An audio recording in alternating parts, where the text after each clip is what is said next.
Mary Coimbatore ഒരു നല്ല hospital ഉണ്ട്, കണ്ടു, എല്ലാ ഫെസിലിറ്റീസും ഉണ്ട്, വളരെ പ്രശസ്തയായ ഒരു ഗൈനക്കോളജിസ്റ്റ്, റൂംസ് ഒക്കെ നല്ല 5 സ്റ്റാർ ഹോട്ടൽ പോലെ ഇരിക്കും. ആനയെ നമുക്ക് അവിടെ അഡ്മിറ്റ് ചെയ്താലോ? ആനയും ഡോക്ടർ രാജലക്ഷ്മിയെ വിളിക്കൂ. അല്ല സാർ അറിഞ്ഞില്ലേ, ആനി ഇവിടെ അഡ്മിറ്റ് ചെയ്തു. പെട്ടെന്ന് പെയിൻ വന്ന കാരണം doctor സീനത്തിന്റെ ഹോസ്പിറ്റലാക്കി.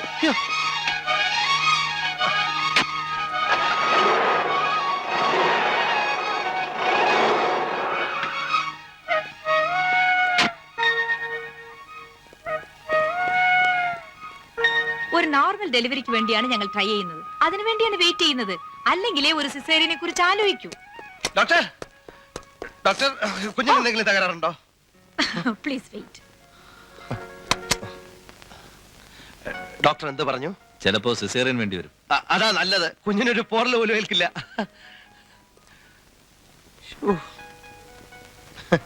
Pray to God. Yes, I am praying. പേടിക്കാനൊന്നുമില്ല, ഇങ്ങോട്ട് വരൂ. നിങ്ങൾ എന്താ ഈ പറയുന്നത്? ഡോക്ടർ ഹമീദിനെ കണ്ടോ? ഡോക്ടർ ഹമീദ് ലേബർ റൂമിൽ എന്താ കാര്യം? ഡോക്ടർ തിയേറ്ററിൽ പോയി ആനയെ കണ്ടിരുന്നോ? ഈ ചിട്ടി ഫാർമസി കൊടുത്തു. പിന്നെ എന്തൊക്കെയാണ് വിശേഷങ്ങൾ? കള്ളുകൂടി നിർത്തി എന്നൊക്കെ പറയുന്നത് കേട്ടു. ഡോക്ടർ തിയേറ്ററിൽ പോയിരുന്നെന്നാണ് ചോദിച്ചത്. സ്ത്രീകൾ പ്രസവിക്കുന്നിടത്ത് എനിക്ക് എന്താണോ കാര്യം? എനിക്കൊരു മനസമാധാനമില്ല. അതിന് താനാണോ പ്രസവിക്കുന്നത്? താനൊന്ന് അടങ്ങിയിരിക്കണോ ഇവിടെ? കുടിക്കാൻ തണുത്ത വെള്ളം വേണോ? ഡോക്ടർ എന്നെ കളിയാക്കുകയാണല്ലേ? അച്ഛനാകാനും കുറച്ച് വേദനയൊക്കെ അനുഭവിക്കണം. പുരുഷന്മാർക്ക് പറഞ്ഞിട്ടുള്ളതായി ഈ മെന്റൽ പെയിൻ. പ്രസവിച്ചു ആൺകുട്ടി.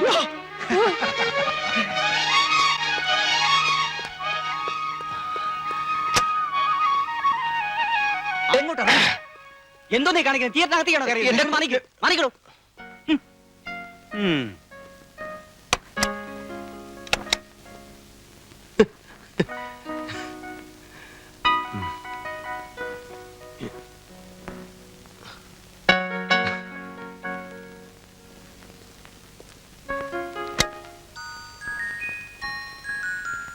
ആരാ അച്ഛൻ?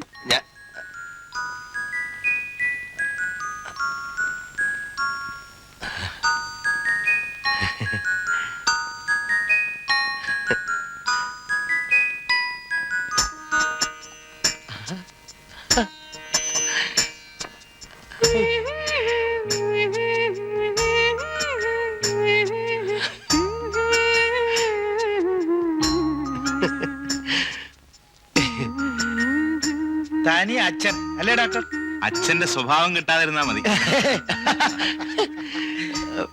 മിസ്റ്റർ ചന്ദ്രദാസ്, ഞാൻ വളരെയധികം സന്തോഷവാനാണ്. ഈ നിമിഷം നിങ്ങൾ എന്ത് ചോദിച്ചാലും ഞാൻ തരും. കമാ, ചോദിച്ചോളൂ. നിങ്ങൾക്ക് ചോദിക്കാം. ഞാൻ മോനെ ഒരു ഉമ്മ വെച്ചോട്ടെ?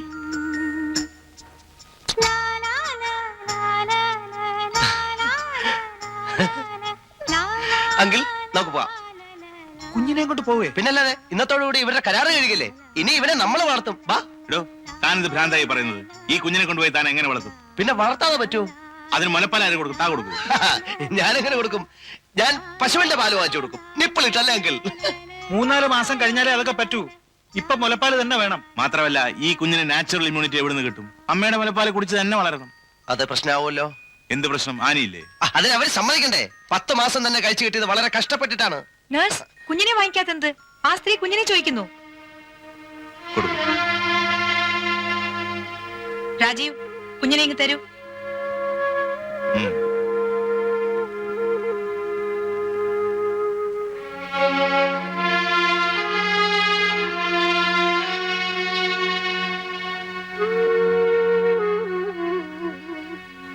ഇതിപ്പോ പ്രശ്നമായല്ലോ ചന്ദ്രദാസ്. ഡോക്ടർ പറഞ്ഞത് കേട്ടില്ലേ? അവൻ മുലപ്പാൽ കുടിച്ച് വളരണമെന്ന്. ഞാനും വായിച്ചിട്ടുണ്ട്. ഇനി നിങ്ങളെ ബുദ്ധിമുട്ടിക്കുന്നതിൽ എനിക്ക് വിഷമമുണ്ട്. പക്ഷെ എന്നെ ഒന്ന് സഹായിക്കണം. സഹായിച്ചേ തീരൂ.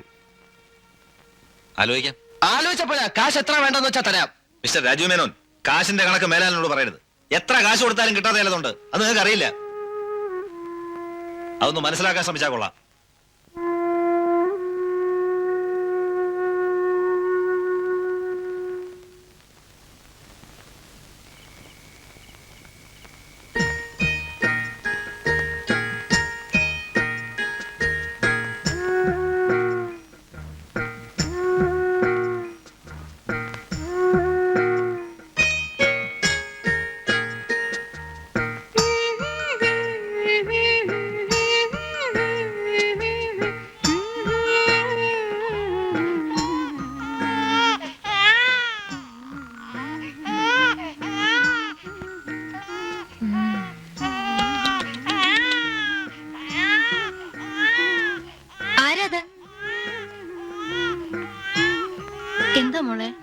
ജനലിനടുത്ത് ആരോ ഉണ്ട്.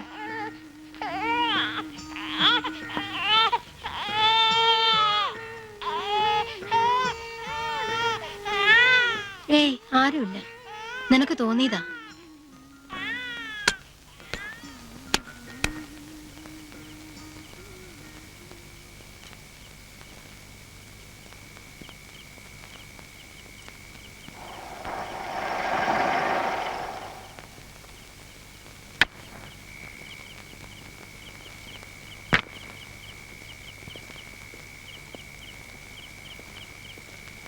ആ പാർട്ടി കഴിഞ്ഞ് എങ്ങോട്ടാ പോയത്? ഞങ്ങൾ അവിടെ അന്വേഷിക്കാത്ത സ്ഥലമില്ല. ഞാനൊരു സ്ഥലം വരെ പോയി. ആശുപത്രിയിൽ പോയി അല്ലേ? ഏ? ഞാൻ ഊഹിച്ചു. എന്നിട്ട് മോനെ കണ്ടോ? ആ, കണ്ടു. പുറത്ത് നിന്ന് ജനലിൽ കൂടെ നല്ല ഉറക്ക. ആനി ഒരു കൈ കൊണ്ടിങ്ങനെ പൊതിഞ്ഞ് പിടിച്ചിരിക്കുക. ഈ കൊച്ചു പിള്ളേർക്ക് ഏത് സമയം അങ്ങ് ഉറക്കമല്ലേ അങ്കിൾ? ആ, അമ്മയുടെ ചൂട് പിടിച്ചങ്ങനെ ഉറങ്ങാൻ ഒരു പ്രത്യേക സുഖമല്ലേ? ഞാനും അങ്ങനെ ആയിരുന്നു. ആയിരിക്കില്ല, എനിക്ക് ഊഹിക്കാൻ കഴിയും. എന്നെ തൊടുന്നത് പോലും ആ സ്ത്രീക്ക് അറപ്പായിരുന്നിരിക്കും അല്ലേ? പിന്നെ വെറുതെ ഓരോന്ന് സങ്കല്പിക്കുക. എനിക്കതിൽ ദുഃഖമൊന്നുമില്ല. അവരുടെ മോഹങ്ങൾ തകർക്കാൻ വന്ന ഒരു അശുഭ ജന്തു എന്നേ എന്നെ അവർക്ക് കാണാൻ പറ്റൂ. അത് പോട്ടെ, അത് പോട്ടെ.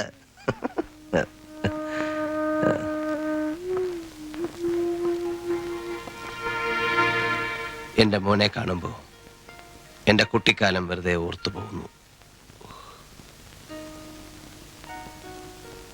അവനെ നമുക്കൊരു രാജകുമാരനെ പോലെ വളർത്തണം. എനിക്ക് കിട്ടാത്തതൊക്കെ അവന് കിട്ടണം. ഈ വീട്ടിലും മുറ്റത്തും അവൻ അങ്ങനെ ഓടി കളിക്കണം. എപ്പോഴും ഒരാൾ കൂടെ ഉണ്ടാവണം. അയ്യോ, അല്ലെങ്കിൽ വല്ലയിടത്തും വീണുപോയാൽ ഞാനും ഉണ്ടാവും എപ്പോഴും. അങ്കിളിനി സ്വൈര്യം കിട്ടുമെന്ന് കരുതണ്ട.